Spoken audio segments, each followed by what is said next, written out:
Hola de nuevo. Continuamos la segunda jornada de Sports Business Meeting. Os presento la próxima invitada de hoy. Merche Añón es directora de negocios de Valencia Basket, diplomada en Marketing y Relaciones Públicas por la Escuela de Empresa de Valencia y con un Executive MBA por IE Business School. Añón empezó su carrera profesional como delegada de congresos en el Corte Inglés. Más adelante trabajó como directora de marketing en Fórmula 1 Valencia Street Circuit, además de en la Ciudad de las Artes y las Ciencias y Oceanographic Valencia, entre otros. Merche, muchas gracias y bienvenida. Muchas gracias. Empezamos con una primera pregunta y preguntar cómo diría que ha impactado el COVID-19 en la industria del deporte. Bueno, la industria del deporte la verdad es que es muy amplio, ¿no? Hablamos de la industria del deporte en general. Yo creo que en el sector ha impactado de diferentes formas. Como hemos visto, quizás, por ejemplo, a empresas a lo mejor de equipamiento deportivo, pues durante el COVID, dado a lo que la gente realizaba mucha práctica deportiva en casa, pues aumentaron sus ventas.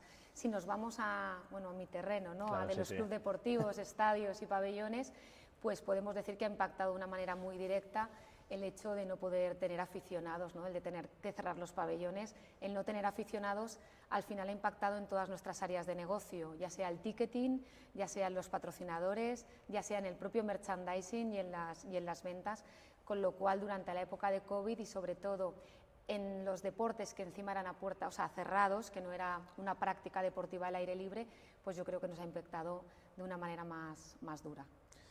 Más allá del cierre de los pabellones y estadios, ¿aprecia una mayor atención por el deporte como entretenimiento? Yo creo que sí, desde muchos puntos de vista, ¿no? Si pensamos, por ejemplo, bueno, hemos tenido también, ¿no? En los ponentes anteriores, ¿no? Como ayer en Twitch, ¿no? Por ejemplo, en todo el tema de las nuevas plataformas digitales, yo creo que se han buscado otras formas de consumo del deporte, ya sea desde...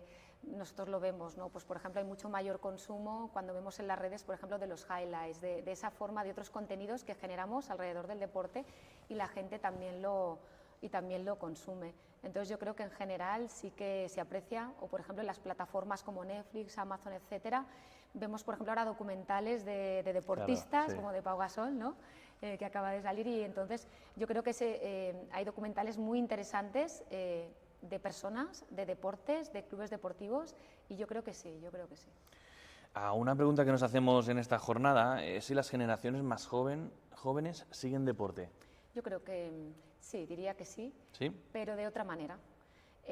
Yo creo que por una parte, yo creo que los jóvenes sí que practican deporte, ya vemos pues el número, a lo mejor, otros federados que tenemos en baloncesto o en fútbol o en, por ejemplo, ahora vi una noticia también que se había incrementado mucho pues en toda la gente de afición al tenis, ¿no? La gente que había federada también al tenis, ¿no? Entonces yo creo que por una parte lo practican el deporte y por otra parte lo consumen de una manera distinta. Tienen muchísimas más posibilidades, están mucho más informados, pueden también saber un poco de todo. De hecho, para llegar a los jóvenes no nos queda otra que ir por canales a través, tenemos que ir por lo digital, ¿no? Para poder llegar a ellos. Entonces yo creo que sí que lo ven, que lo consumen, pero de una manera diferente. ¿Pero asisten al pabellón? ¿Qué es la... Bueno, en nuestro caso, yo creo que a mí me gustaría, nosotros es un reto, ¿no? Y yo creo que el reto de muchos clubes deportivos es crecer en el público más joven. Claro. Cierto es que si voy a nuestro caso en concreto, al Valencia Basket, nosotros durante tiempo, si me centro un poco antes al COVID, nosotros tenemos el pabellón de la Fonteta, que puede tener hasta 8.000 espectadores, y nosotros prácticamente podríamos decir que teníamos como un cierre técnico, porque no podíamos crecer más en público, porque prácticamente vendíamos todos los abonos. Eso está fenomenal, pero a la vez también nos generaba que había una parte que a lo mejor no puedes vender y no te permite también crecer, ¿no? Claro. Por eso nuestros abonados en tiempo podemos decir que tienen una edad quizás más adulta, y ahí a lo mejor tenemos un gap de, a lo mejor, de gente joven, que es a la cual también tenemos que crecer, y sobre todo de cara al futuro Arena es donde tenemos que crecer.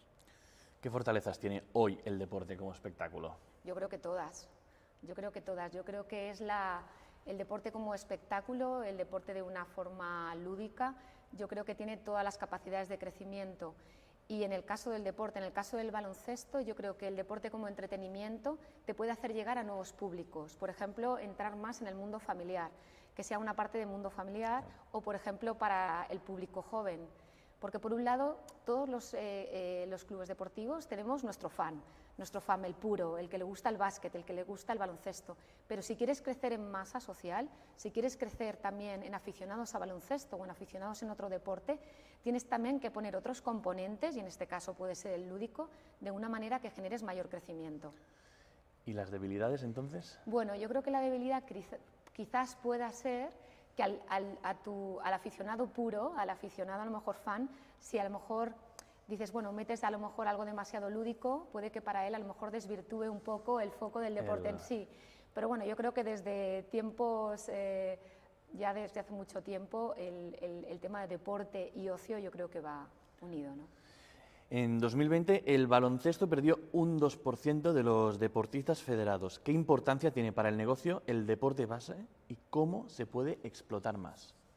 Bueno, ahora sí que he estado mirando los números en Comunidad Valenciana y, por ejemplo, el número bueno, las licencias que hay ahora se ha igualado ya a antes del COVID, o sea que realmente no se ha perdido tanto. Pero yo creo que el deporte base es todo, es la base. Es la base para que tu deporte sea todavía más popular, porque yo creo que cuando un deporte también tú puedes practicarlo, eso hace también que crezca en masa social. Para nosotros el deporte base es fundamental. Nosotros, por ejemplo, con la Alquería del Básquet, que es donde tenemos nuestro deporte base, pues es el todo para crecer, tanto en número de aficionados, pero también en como futuros, ¿no? Futuros deportistas, jugadores, para incorporar a los primeros equipos, como estamos viendo. El baloncesto tiene casi 380.000 deportistas federados. El fútbol tiene poco más de 1 millón, pero las diferencias en el negocio son enormes. ¿Qué puede hacer el baloncesto para crecer como negocio? Bueno, yo creo que primero igualar el fútbol al baloncesto es difícil, ¿no? Porque yo creo que hay un tema ya cultural y el fútbol es el fútbol. Y creo que lo importante es que cada uno genere su dimensión y el baloncesto tiene que generar su dimensión. Eso no quiere decir que no tenga que crecer, que tiene que crecer. Yo creo que para que el baloncesto crezca es también, a veces es como un círculo, ¿no? Primero, es decir, ojalá tuviéramos más presencia en los medios de comunicación, ¿no? Ojalá tuviera mayor cobertura también, ¿no?, en los informativos, y cuando están hablando del fútbol ojalá también saliera el baloncesto, pero para ello también tienes que tener un deporte muy atractivo, cosa que yo creo que el baloncesto lo es, y sobre todo el baloncesto es un deporte que gana muchísimo en vivo y en directo, porque en nuestro caso también no paramos, se activamos las marcas. La verdad es que cuando la gente viene es un deporte muy divertido, y luego ayuda mucho también en que crezca como negocio el tener referentes. Claro. Podríamos decir que la vuelta de Pau Gasol el año pasado, eso fue lo mejor que le pudo pasar a la Liga ACB. Solo en los meses que estuvo ya hubo muchísima mayor cobertura, el que viniera un referente como él y volviera a la Liga ACB ya hizo que todo volviera a crecer. Ojalá hubiera podido quedarse este año también, ¿no? Hubiera sido fantástico para la Liga Española, ¿no? Pero yo creo que más tener referentes, yo creo que es muy importante, el tener más presencia en los medios de comunicación, eso hace también que puedas tener más patrocinadores, eso hace que también la gente se fije mucho más en ti. Es el círculo ese que tenemos que llegar a ser para crecer. Otros deportes sí que es verdad que también envidian el baloncesto, ¿no? Sí, yo creo que sí, depende también con qué te compares y dónde te compares, Exacto. ¿no? Porque si estamos hablando de España, en el mercado español es verdad que está el fútbol, también el tenis tiene muchísimos seguidores, el baloncesto, y a lo mejor dices, bueno, claro, balonmano, a lo mejor voleibol, es verdad que a lo mejor son menos seguidos. Yo creo que el baloncesto, y no viéndolo en negativo, al contrario, la NBA es un escaparate que hace mucho bien a la visibilidad de este deporte. En esta línea, ¿deberían implantarse cambios en el modelo de competición para ganar atractivo para aficionados y patrocinadores? Bueno, yo creo que el baloncesto es un deporte que ha ido evolucionando mucho y además ha ido cambiando muchísimo su reglamentación para adaptarla a que sea más dinámico, ¿no? De hecho, eran 20 minutos, ahora son 4 cuartos. También en los tiempos muertos tienes tiempo ahí para meter muchísima animación a los patrocinadores. Yo creo que justo el baloncesto es un deporte que se ha ido adaptando, pero claro, tiene que ir cambiando sin dejar de desvirtuar la disciplina. ¿Falta inversión en marketing o un mejor marketing del baloncesto? Pues yo creo que un poco ambas cosas, ¿no? Yo creo que todo viene un poco unido. Yo creo que viendo ahora, yo desde dentro, ¿no? Y viviendo el baloncesto desde dentro, porque yo no venía del mundo del baloncesto, lo conocía y lo había vivido también en casa, ¿no? En esos años 90 donde veíamos mucho baloncesto en televisión y lo vivíamos. Yo creo que falta marketing porque ahora que yo estoy dentro y veo un partido y veo lo divertido que es, digo, es que tenemos que contar esto bien y comunicarlo bien para lograr que más gente venga a los pabellones, más gente se haga aficionada al baloncesto y tenemos que venderlo mejor. Por ejemplo, cuando salió hace poco la competición que salió Ibai, ¿no? Que eran del tema de los globos, sí. ¿no? Y yo lo vi en un telediario y vi todo el tiempo de cobertura que tenía la noticia, con envidia sana, ¿no? Yo decía, me encantaría que para el baloncesto tuviéramos, ¿no? todo este tiempo y fíjate, es un buen marketing, es una buena inversión, es un producto y al final ese producto, con un buen marketing y una buena inversión, tiene presencia en los medios. Siendo un poco críticos, el COVID-19 ha puesto sobre la mesa la dependencia del baloncesto de los pabellones. ¿Se deben diversificar ingresos? Si sí, ¿cómo? Sí, claro, eso es lo ideal, es fundamental. Lo que pasa que es verdad que nosotros al final, si vemos las líneas principales de los ingresos que puede tener un club de baloncesto, entre patrocinio, los derechos de televisión, que no son como en el fútbol, el merchandising, pues para poder crecer, realmente para poder diversificar, también necesitas invertir. Pues necesitas invertir, pues nosotros tenemos también la suerte en nuestro caso de tener la Alquería del básquet. El tener la Alquería, que es un centro preparado para el baloncesto, eso nos ayuda, por ejemplo, a generar ingresos de otra manera, a albergar torneos, a poder tener otros negocios, no negocios, sino otras líneas, pues pistas de baloncesto. Entonces te ayuda a generar mayor ingreso. Pero es verdad que si tienes referentes, llegamos a más público objetivo, si el baloncesto crece mucho más, eso también hace que los patrocinadores se quieran acercar y generes más ingreso. ¿Qué papel debe jugar la tecnología en la relación con el aficionado y para la generación de ingresos, claro? Yo creo que es fundamental. En nuestro caso podría decir que aún vamos unos pasitos un poquito atrás. Estamos en el camino, pero estamos trabajando. De momento hemos hecho la consultoría para ver el estado, ¿no?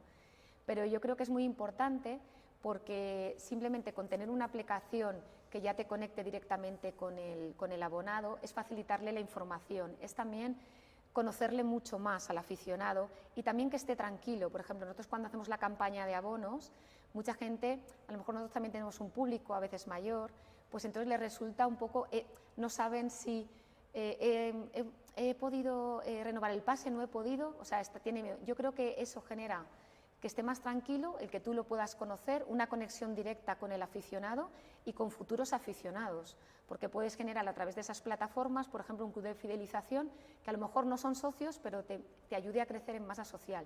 Y todo eso al final es monetizarlo y generar más ingresos. El tenis supera al baloncesto en audiencia, pero cuando aparece un Rafa Nadal en baloncesto, se lo lleva a la NBA. ¿Cómo puede el baloncesto en España hacer frente al reto de la fuga de talento? Es difícil. Yo creo que es difícil porque yo creo que cualquier jugador de baloncesto, el ir a la NBA es un sueño, es la mejor liga de baloncesto, los salarios no tienen nada que ver y yo creo que el vivir esa experiencia para cualquier deportista es muy importante. En el caso del baloncesto femenino, pues es un poco distinto porque como la liga es compatible con la liga española, entonces eso también, por ejemplo, pero para el masculino es imposible y es normal que quieran ir a la NBA. Y en el caso del femenino, pues lo pueden compatibilizar con la liga española. Entonces, hay que imitar más al modelo estadounidense, es decir, ¿qué se puede adoptar en las competiciones europeas de la NBA? Bueno, yo creo que tienen muy buen marketing, así que yo creo que en cierta medida nos deberíamos fijar en muchas cosas que hacen. Luego, por ejemplo, hay algo que nosotros creemos que es muy bueno y es, por ejemplo, cuando un jugador llega a la NBA, entiende perfectamente el papel que tiene que jugar y es como la parte que entienden de cómo es el marketing, que ayudando también al equipo, haciendo todo lo que hacen, haciendo ellos mismos, que son su propia marca, hacen también crecer el negocio en general. Luego también la animación de partidos, nosotros miramos mucho, nos fijamos mucho en la NBA, en, por ejemplo, juegos que hacen en los videomarcadones, cómo activan, y muchas cosas también las extrapolamos nosotros a la Fonteta, en lo que es extrapolable dentro de una mentalidad americana y de una mentalidad española, claro. porque no todo se puede extrapolar. Otra pregunta que quería hacer es, patrocinio y mecenazgo son claves para el baloncesto. ¿Hay que mejorar la legislación en este sentido? Bueno, yo diría que sí, siempre que las empresas tengan más beneficios fiscales a la hora de invertir en deporte, pues, pues se fijarán mucho más en ti. Eso siempre va a ayudar a los patrocinadores. Yo creo que los patrocinadores, en general en los equipos, cada uno, ¿no?, tiene sus objetivos de por qué invertir en baloncesto, ¿no? Pero siempre un incentivo fiscal siempre ayudaría, claro. ¿Por qué una marca debería apostar por el baloncesto en términos de patrocinio? Es decir, ¿cuáles son las fortalezas de este deporte, más en el aspecto del patrocinio? Sí, claro. Yo creo que el baloncesto es un deporte con muchísimos valores. Yo creo que el valor del esfuerzo, bueno, nosotros lo llevamos en nuestro lema, ¿no?, de cultura del esfuerzo, pero yo creo que al final es esfuerzo, es un deporte también de equipo. Todo el esfuerzo que nosotros vemos es escuela, cantera, y luego también tiene algo que yo creo que es distinto, que es el tema también de la afición. La afición de baloncesto es una afición exigente, como toda afición, pero también muy noble. Por ejemplo, cuando a veces es la Copa del Rey, se juntan muchísimas aficiones, pero el ambiente es muy bueno. Yo creo que tiene muchos buenos valores para que una marca quiera estar con el baloncesto. Antes de pasar a las preguntas del público, me gustaría preguntar por el baloncesto femenino. Tiene más arraigo e incluso más seguimiento que el fútbol femenino. Pero, ¿qué le falta al baloncesto femenino para explotar más en términos de visibilidad, espectáculo y negocio? Yo creo que el baloncesto femenino está teniendo un crecimiento espectacular y aún no ha llegado ni a la mitad del recorrido que tiene. En nuestro caso somos un club que tenemos equipo femenino y equipo masculino, y desde que entró el equipo femenino, la verdad es que el crecimiento en afición ha sido muy buena. Nosotros, hay una diferenciación, es que en nuestro caso nosotros las redes sociales, por ejemplo, del Valencia Basket son las mismas para el femenino y para el masculino. Yo creo que el femenino si el baloncesto necesita visibilidad, el femenino todavía necesita mayor visibilidad. En el caso del baloncesto femenino yo creo que está generando muy buenos referentes. Por ejemplo, nosotros tenemos 4 jugadoras que juegan en la selección y eso también les da muchísima más visibilidad, porque yo creo que la selección española, tanto en masculino como en femenino, es muy seguida, y yo creo que todo eso le da mayor capacidad. Nosotros hemos crecido en el año de pandemia, como solo podíamos tener público en femenino en muchos partidos. Claro. Hay mucha gente que se ha aficionado, a la gente le gusta venir mucho al femenino. El público que viene al femenino es más público familiar, vienen más niños, distinto al masculino, y eso también a nosotros, en nuestro caso, nos ha hecho crecer en masa social que le gusta el baloncesto. Vale, pasamos a las preguntas del público, que ya me están llegando por aquí. Mira, pregunta...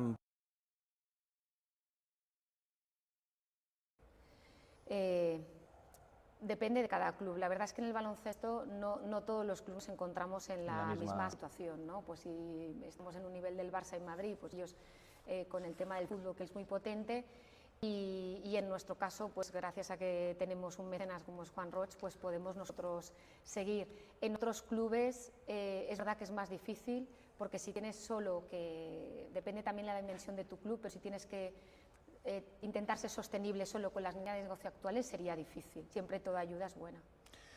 Nos pregunta Elena, ¿qué piensa de las limitaciones al patrocinio de casas de apuestas o incluso de algunos refrescos? En nuestro caso, por ejemplo, es una norma el no tener casas de apuestas en nuestro club, ¿no? Pero también entiendo que otros lo necesiten. En nuestro caso no lo tenemos porque por pues cómo pensamos y cómo trabajamos, preferimos no tenerlo. Pero bueno, es nuestra decisión. Juanjo nos pregunta desde Badalona, ¿falta implicación de marcas locales de equipamiento con el baloncesto? Marcas locales de equipamiento. Sí. ¿Se refiere más en general de marcas de ropa? Nosotros, por ejemplo... Entiendo, sí. Entiendo que sí. Si se refiere, en nuestro caso es Luambi, que es una marca valenciana, local, y Láster es una marca local, pero respecto a las marcas locales, En el tema del patrocinio o Sí, de incluso apoyo empresas locales o empresas o- locales, nosotros tenemos un porcentaje muy alto de empresas valencianas que patrocinan y que ayudan al Valencia Basket, porque al final es un equipo que la gente y el entorno lo entiende que es suyo, que es de la ciudad, bueno, que es de la Comunidad Valenciana, y entonces tenemos muchas marcas locales que apoyan al baloncesto. Tenemos marcas nacionales, pero mucho tejido empresarial valenciano que ayuda al baloncesto. Nos pregunta Alberto, en los colegios muchas niñas juegan a baloncesto, pero luego dejan de hacer deporte. ¿Puede el básquet ser una palanca para incorporar más mujeres al deporte? Sí, yo creo que si en la escuela y cantera, por ejemplo, nosotros ya estamos llegando a niveles de casi 50-50% en equipos masculinos y en equipos femeninos. Yo creo que el baloncesto es un deporte que desde hace muchísimos años ya tenía el baloncesto femenino. Y creo que igual que el fútbol, que también desde hace unos años también en deporte femenino ha ido creciendo, yo creo que todos los deportes son buenos como palanca para que las niñas también sigan haciendo deporte de equipo, pero bueno, tanto los chicos como las chicas. Y nos llega una última pregunta por parte de Elena, que nos dice, hay pocas mujeres en las estructuras de dirección del deporte.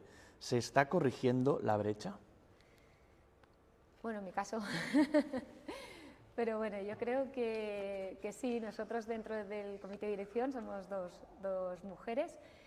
Yo creo que todos los clubes y las entidades deportivas están yendo más hacia la profesionalización, Sí. entonces también se buscan perfiles empresariales, quizás fuera del ámbito puro, a lo mejor del baloncesto o en el ámbito del fútbol.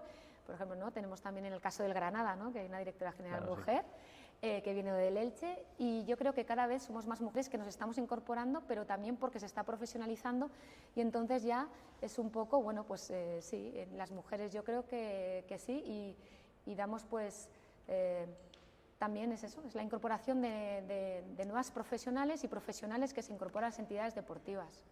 Perfecto, pues muchísimas gracias.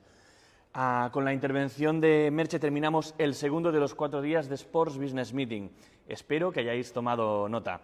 Seguimos mañana con 2 figuras del mundo del fútbol, Sophie Savage de Olympique de Lyon y Óscar Mayo de la Liga. Os esperamos.